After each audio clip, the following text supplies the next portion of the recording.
Welcome to the Joyfully Golden podcast. We're excited to share today's episode. If you've enjoyed any of our episodes, make sure to like it, share it with someone who may also enjoy it, and subscribe to our channel so you can stay up to date with our latest content. Enjoy today's episode.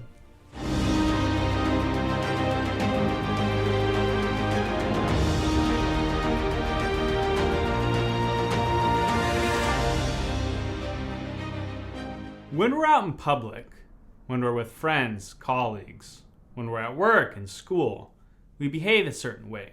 We dress a certain way. We may talk. We may even act within the societal norms and expectations of how we should behave. When nobody's watching, what changes? Do we eat differently? Do we sound differently? Do we think differently? Behave differently? How much of what we do in front of other people do we often mirror when we're by ourselves? In today's episode, we're going to talk about the importance of when nobody's watching. Joy, do you think people are less likely to do good things for others if they aren't going to be recognized for it? Whew, that's a loaded question. Wow, to get us started. Unfortunately, I believe so. Really? And just because, and again, I'm going to speak for myself. Despite the fact that I try to be the best person that I can, despite the fact that I try to be as motivated, as kind, as good in every single circumstance that find me, I do see myself, or at least I should say it's easy to see myself struggle more to push myself to do good when there's no one watching versus when there are people. Because I feel like I've been in many instances in which you almost feel this extra nudge of motivation to do something good or to be good to people, to be kind, because there's people watching. Yeah. And when there's no one else watching, it doesn't mean that you don't want to do it, but you just have to try harder almost to be able to do it, because now it completely relies on how bad you want to do it, because no one is going to be witnessing it. You may never talk about it. And fortunately or thankfully, a lot of different times I feel like I've been able to get myself to that, because at the core of who I am, that's who I want to be. I want to be kind. I want to be caring. But just from that experience with myself, I want to say yes. Unfortunately, I mean, it's ugly, it's bad. We wish it wasn't like that, but I do feel like, unfortunately, yes, a lot of people would at least find it harder to be good and to be generous when no one is watching, and will feel a bigger incentive to do so when people are watching, because we do get a certain amount of reward just from being seen doing good. And that's just how things are. So I could be wrong for most people, but at least for myself, I can see, and I have seen myself struggle with that different times. How important do you think is the time that we spend alone without anyone watching when it comes to the pursuit of our dreams, our goals, our purpose, and our destiny? It depends. I would say I almost thought the answer would be that it's more important, but I want to say it's equally as important, and here's why. I think you should always be who you're supposed to be, whether people are there or not. Let's go. Because the idea is that when nobody's watching, if now you're a different person, then who are you really? Or is that the real you when you're with other people? So I think it's as important when we're by ourselves and nobody's watching as it is when we're with people. And I think if we can mirror our behavior, regardless of whether we are or are not being observed or watched by other people, I think then we can truly be the best versions of ourselves. Because if nobody's watching you and you have all these negative habits, and believe me, I am a lot lazier when I'm by myself, I can be. I think it speaks to you have a more real idea of who you are. I think it's important to look at who you are when no one's watching, because that's the real you. And then recognize that if it takes being around people to help hold you accountable to be a better version of yourself, focus on that. and then try and take some of those good values and behaviors, whether it's those you see in other people or the things that you do yourself when you're with other people. When nobody's watching you, try and focus on those things. Ask yourself, what would happen if, my mom or my dad walked in the room right now, or what would happen if my friend or my boss or whatever, somebody that you value that's important, and then you can think in that moment, should I be doing what I'm doing? Because when we're by ourselves, we have it's you in the empty room. It's got all your secrets. So when it's very important, but it should be treated the same as if someone was there. Because if you have that mentality, I think people would do a lot better when they're by themselves. Now, without saying names, what is something someone has done for you that nobody knows? Who? Let's see. There is something that I can think about that maybe very few people know. I don't know because, I know the person that was in. Alyssa knows because I tell everything. But there was a point in my life in which I was in college, and things just went crazy back home. There was another coup, and government-wise, everything was going crazy. So things got went very south with my dad's position and whatnot. And so financially, everything was very difficult because I was going to Fresno Pacific University, which is an expensive college because it's private college. And so I think I was starting my last semester of college, I believe, and I owned tens of thousands of dollars. And I didn't take any student loan as a international student, so I was paying every single semester. So I was owing like tens of thousands, and I was about to start a semester owing tens of thousands, and the school wouldn't let me do that. They wouldn't let me start another semester without clearing my debt. So being on a student visa, I had an ultimatum. A certain amount of days within, if I didn't pay, my visa will be terminated, and I'll have to go back home. Period. End of story. And so I remember there was, I won't say his name, but there was someone that I kind of knew by that point. And, personally with myself, I got completely at peace with the situation because I really do believe that God allows things to happen for a reason. So I really got to the place in which I was completely okay with going back home. I was like, if you brought me here to study 3 years and then that's it, I get to go home and serve with the 3 years that I learned, then, that's fine. So I wasn't stressed out. I was completely okay with that.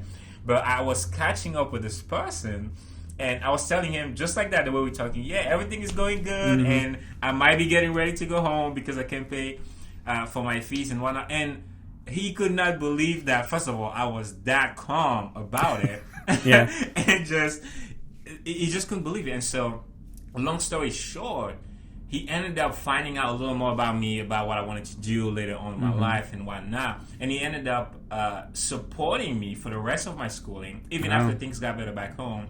And not only he helped him and some of his friends clear the debt that I had, but he actually paid for the rest of my college all the way to the end. Wow.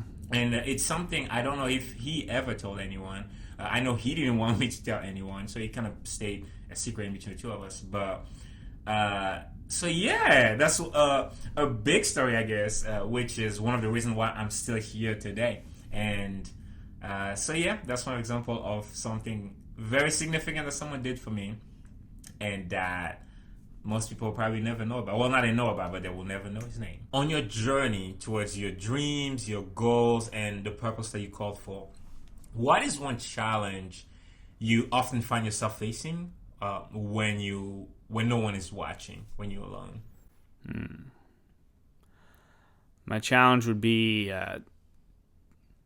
time management, because when I'm at home and there's no expectations and nobody's watching and looking, it's very easy for me to not plan and to just kind of let the day or the evening, because get off work, the afternoon, evenings just kind of steer me where it's going to take me, rather than me taking a deliberate focus on where I want to go. Wow. And I think it's a challenge probably common for a lot of people, but just doing what I need to do, and avoiding what I shouldn't do. Eating right, going to bed on time, focusing on getting the things done, working on projects, not wasting time watching TV or just playing too many games, because it's so easy when you're by yourself to do the little things that just give you the sense of satisfaction, of gratification, to entertain yourself, because there's nobody watching. It's easy to be bored. And so without that time management of, okay, I've got to sleep. So I am of the opinion if I didn't have to sleep, I wouldn't. But you have to, so unfortunately you need to. And you have to get X amount of hours every night, and I never sleep enough. So it's something I really need to work on. But part of time management is how to focus on the rest of the day. And I think that I'm good when I'm working and meeting with other people. Although disclosure, I was late to today's recording, so I'm sorry for that. But I think that it's a challenge because it can interfere with getting things taken care of and moving forward. Because when no one's watching you, you're not being held accountable. And I think not having accountability, not having self-discipline, managing your time. So it can be a challenge. I think it's important that we realize that we actually spend a lot of time when nobody's watching us. And that time matters. And that we should care about what we do. Because in today with social media, and you always see what people are doing, and a lot of us, we like to tend to put on the best version of ourselves, or sometimes it's either you're going to see the best or the absolute worst version of somebody. It's not like, hey, I had an average day. I woke up and I went to work and I had a sandwich and I went home, and you're not going to hear, no one's going to care. It's not going to really matter. So people are looking for like happiness or craziness, and it's important when nobody's watching that you care enough about where you are that you don't need people to watch you to do things. You don't need people around to behave, to do the right thing, because it's important that you always want to do the right thing even when nobody's watching. And that's something that my dad had told me, and I'm sure it's a quote from somewhere too, but I remember when I was in scouting, I got selected for the Pioneer Hiker Award, which is this leadership thing in Boy Scouts, and that was one of the things I wrote about, like what does Scout spirit mean to me and everything, and it was doing the right thing when nobody's watching. Because when you do the right thing when nobody's watching, it's a good indication of your moral compass, of your character, and who you are as an individual. And I think the better you are when you're alone, the more indicative and apparent that positive image will be when you're around other people. I really like what you said. I think that was very well put. And to not repeat too much of what you said, I really believe that there's a quote, actually, when you were talking that I thought about, which said that the true measure of a man is what he does when no one else is watching. And I really believe, as we finish it and as we wrap up, I just want to leave people with this thought of how easy it would be to be a certain kind of person when everyone is watching or when everyone is looking, if that's the kind of person you practice being when no one else is watching. Because I feel like, and from my personal experience again, like having been in a place in which either I was living like a double life, or I was just crazy and I was trying to appear less crazy at different times, you have to invest so much effort when you two different people. You know what I mean? Like when you're one person, when you're alone, and you try to appear as another person in public, it takes a lot of work, because you end up going against the true nature of who you are. And again, you can lie to people to a certain extent, but you can't lie to yourself. And one way or another, unless that person that you show to other people becomes the real you, eventually it's going to show that you're faking it, because you can only upkeep a lie for so long. And so I just really want to encourage people to just think of the kind of person you want to be, and like, I don't know, you want to be someone who motivates others, someone who inspires others, someone who gets things done, someone who is joyful, someone who is happy, someone who spreads positivity and all that stuff. What if on your own time, when there's nobody around you, you start finding ways to cultivate that? Maybe listen to things that are a little more positive, or watch things that are a little more motivational, instead of things that bring you down. Like, start investing your time and energy when no one is watching, maintaining and almost like working out those muscles that you're going to need to be the person that you want to be. Because I'm a strong believer that once you really become a certain person when no one else is watching, it's the easiest thing in the world to just walk out of your door and be that person. You know what I mean? Because at the end of the day, even the Bible says that it's from the abundance of your heart that you speak, that a man speaks. And I truly do believe that from the abundance of whoever you are and whatever you do when no one is watching, from that, everything else is going to flow when you're in public and whatnot. It's going to be either it's going to flow, or you're going to have to work really hard to maintain a certain image. So I just think it's worth thinking about. And like you said, we spend a lot of time alone, a lot of time when no one is watching, and that could be a lot of time investing into being the people we really want to be. Who are some of your favorite athletes? Some of mine are Usain Bolt, Michael Phelps, and Lionel Messi, for all my soccer players. Now, there's one common thread among all these world-class athletes, and I wonder if you can guess it. Although they're separated by their nationalities, upbringing, and even the sports they play, one thing ties all of them together. They are the best in their field, even when nobody's watching. Now, you might wonder, how do I know this? Well, even though I did my research to find out how hard these guys train, let's think together. What if Messi only played soccer when the crowd gathered for games? Or if Bolt only ran when the Olympics came along? What if Phelps only swam when the world was watching? I can tell you this for sure. They wouldn't be listed as some of the greatest in their disciplines. The point I'm trying to make is, I believe that they're so good because when nobody's watching, they were at the gym. When nobody was watching, they were running, swimming, and kicking the ball around. When nobody was watching, they were sweating, throwing up, and pushing themselves to limits that most of us will never even dare to approach. And because that's who they are when nobody's watching, they're gold medalists and world champions when the whole world is watching. My question for you today is, who are you when nobody's watching? See, the stages, matches, and events, they don't make people great.